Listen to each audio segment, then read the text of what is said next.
안녕하세요, 미주 해석입니다. 여러분 만나서 반갑습니다. 오늘은 데크의 24년 3분기 실적과 컨퍼런스콜 내용을 알아보겠습니다. 네, 데크는 기본적으로 3분기, 4분기 때 실적이 좋아지는 모습이 있죠. 항상 1분기, 2분기 때 좋지 않다가 3분기, 4분기 때 좋아지고 있죠.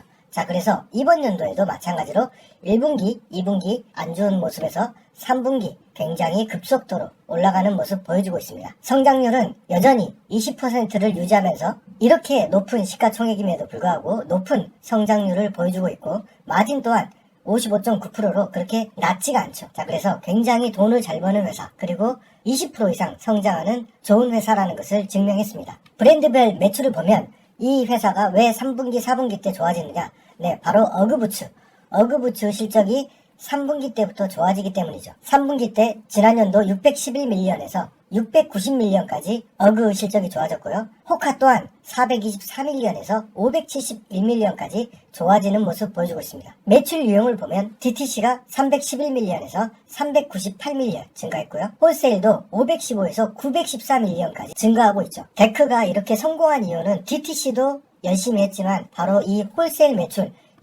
매출의 다변화, 그러니까 B2B 전략이 굉장히 잘 먹혔기 때문에 회사가 크게 성장하고 있다. 매출 지역으로 살펴보면 북미가 516에서 854밀리언까지 증가했고, 해외에도 꾸준히 증가하고 있죠. 457밀리언까지 증가하고 있습니다. 자산 같은 경우는 3.3빌리언, 부채는 1.2빌리언. 그래서 부채 비율은 59%에서 53%까지 감소했고 아주 건전한 재무 구조를 가지고 있다. 그런데 저번 분기에도 말씀드렸지만 인벤토리가 474밀리언에서 774밀리언, 그리고 이번 분기에도 778밀리언까지 증가했죠. 자, 그러니까 전체적으로 분기 매출이 1.3빌리언이기 때문에 분기 매출 이하로 인벤토리가 유지되면 우리가 통상 건전하다라고 볼 수 있는데, 전년도에 비해서는 굉장히 증가했다. 그러니까 만들었던 신제품의 어떤 제품들이 창고에 쌓여가고 있지 않나, 이런 것들을 조금 의심은 해봐야겠죠. 그래서 저번 분기에 찜찜했던 재고 자산은 줄어들지 않았다. 현금성 자산은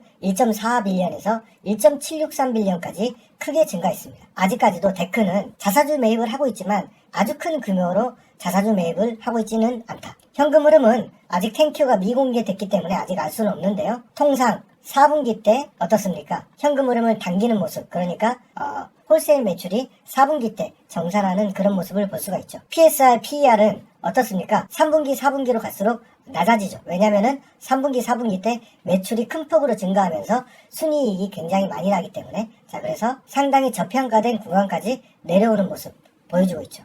ROE와 ROA도 마찬가지죠. 3분기, 4분기를 거쳐서 굉장히 초인류급으로 가고 있는데, 역시나 1, 2분기 바닥을 찍고 다시 ROA가 굉장히 좋아지는 모습 보여주고 있습니다. 특히나 ROA가 가장 낮아지는 2분기를 보더라도 ROA가 14%에 육박하죠. 자, 그렇기 때문에 정말 돈을 잘 버는 회사, 바로 데크다. 회사는 저번 분기 때 6분할 주식을 분할했죠. 그렇기 때문에 주식의 숫자는 25.3밀리언에서 1억 5,200만 주까지 늘어난 것처럼 보이지만 사실은 6분할 했기 때문에 주식의 숫자가 증가한 것처럼 보이지 실질적으로는 점진적으로 감소하고 있다. EPS 또한 마찬가지죠. 분할을 했기 때문에 1.59% 줄어든 것처럼 보이지만 35% 이상 EPS도 굉장히 증가했죠. 주식의 비중은 기간이 97.7%로 완전히 기간이 지배하고 있는 회사입니다. 숏 비중은 3.6에서 3.9, 그리고 이번 분기에는 3.7%를 기록했는데요.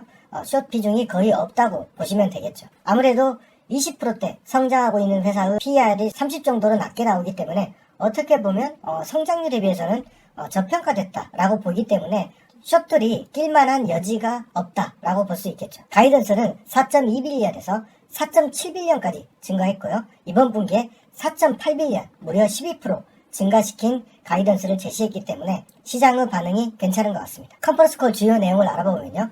자, 매출 상승은 역시나 호카가 주도했는데요. 32% 성장했고 어그부츠 또한 13% 굉장히 준수한 실적을 거두고 있다. 그리고 재밌는 건데요. UTMB라는 굉장히 유럽에서 유명한 아주 고난이도 171km를 뛰는 산악 마라톤 경기인데요. 어떻습니까? 호카 엔지니어가 우승을 해버렸습니다. 이 선수도 아니고 이 엔지니어가 우승함으로써 야, 이 호카 브랜드 정말 좋은 신발이구나 라고 많은 사람들한테 홍보가 될 수 있었다는 것이죠. 어그부츠는 엠베서더를 그래미 수상자인 포스트 말론이라는 분을 발탁을 했는데요. 이렇게 문신이 많은 이런 분 괜찮은지, 이 보수적인 한국 사람의 입장에서는 굉장히 이거 괜찮은 건지 의문이 들긴 하지만 역시 그래미 수상자이기 때문에 많은 비용을 들여서 지금 어그부츠가 대중에게 어필하고 있다. 자, 미국의 젊은 세대들에게 어그 브랜드는 여전히 인기가 있다. 그래서 18세 그리고 34세 젊은 층들에게 어그가 지금 어필되고 있다. 그리고 2분기 때는 자사주를 103일년 매입했죠. 그렇게 큰 비중으로 매입하고 있진 않지만 자사주 매입 비중을 조금 더 늘려도 재무상에 문제가 없을 것 같은데 조금 더 지켜봐야 될 것 같습니다. 현재 호카는 클레오 X1, 스카이워드 X, 테콘 X 이런 식으로 고가 전략을 추구하고 있고 이것이 기대 이상으로 지금 잘 팔리고 있다 얘기를 하고 있고요. UTMB 유럽의 산악 마라톤 메인 스폰서가 되었고 독일에서 특히 반응이 굉장히 좋다 라고 얘기하고 있습니다. 자, 중국과 아시아 또한 향후 몇 달 그러니까 다음 4분기도 두 자릿수 이상 상승을 자신한다라고 얘기했습니다. 중국과 아시아 매출 비중은 그러나 현재도 아주 작은 비중이다. 그렇기 때문에 앞으로 성장할 룸이 없다 있다 굉장히 많이 있다는 것을 강조하고 있는 것이죠. 네, 어떻습니까? 이번 분기 아주 드라마틱한 실적 발표는 아니었지만 역시나 준수한 성장률을 보여줬고 가이던스를 상향하면서 기대를 충족하는 모습 보여줬습니다. 미국, 해외에서도 20% 이상 성장하는 훌륭한 모습을 보여준 것이죠. 특히 아시아는 아직 걸음마 수준이다. 그래서 앞으로 더욱더 성장할 룸이 남아있다. 나이키 같은 경우는 중국 매출, 아시아 매출이 엄청난 비중을 차지하고 있기 때문에 호카가 브랜드 인지도가 올라가면 올라갈수록 어떻습니까? 아시아 쪽에서 성장할 룸이 남아있다는 것이죠. 비단 호카뿐만 아니고 어그 또한 준수한 실적으로 데크를 떠받쳐주고 있다. 물론 데크가 앞으로 10배 갈 주식은 아닐 것입니다. 하지만 지금 현재 굉장히 핫한 신발 제품임을 증명하고 있고 이렇게 실적 발표 때마다 좋은 실적을 낼 가능성이 높다는 것이죠. 네, 어떻습니까? 데크 주식 상승 추세의 하단을 이탈하는가 싶더니 실적 발표 후에 강력한 거래량을 동반하면서 천국의 창문 갭 상승이 열리는 모습을 보여주고 있습니다. 하지만 데크 같은 경우는 이렇게 천국의 창문이 열리고 그렇게 많이 가지 못하고 쭉 하락했던 그런 실적 흐름이 있었죠. 물론 그때는 어떻습니까? 거래량이 그렇게 많이 터지지 않았죠. 하지만 이번에는 상당한 거래량을 바탕으로 바닥에서 좀 올려주는 모습 보여주고 있기 때문에 어떻습니까? 앞으로 상승할 모습을 기대할 수도 있겠지만 어느 정도 수익이 많이 나신 분들이라면 어느 정도 테이크 프로핏 수익을 20-30% 정도 챙기고 나머지는 지켜보는 그런 전략으로 가져가는 게 좋겠죠. 네, 제가 준비한 영상은 여기까지고요. 시청해주신 구독자 여러분 감사합니다.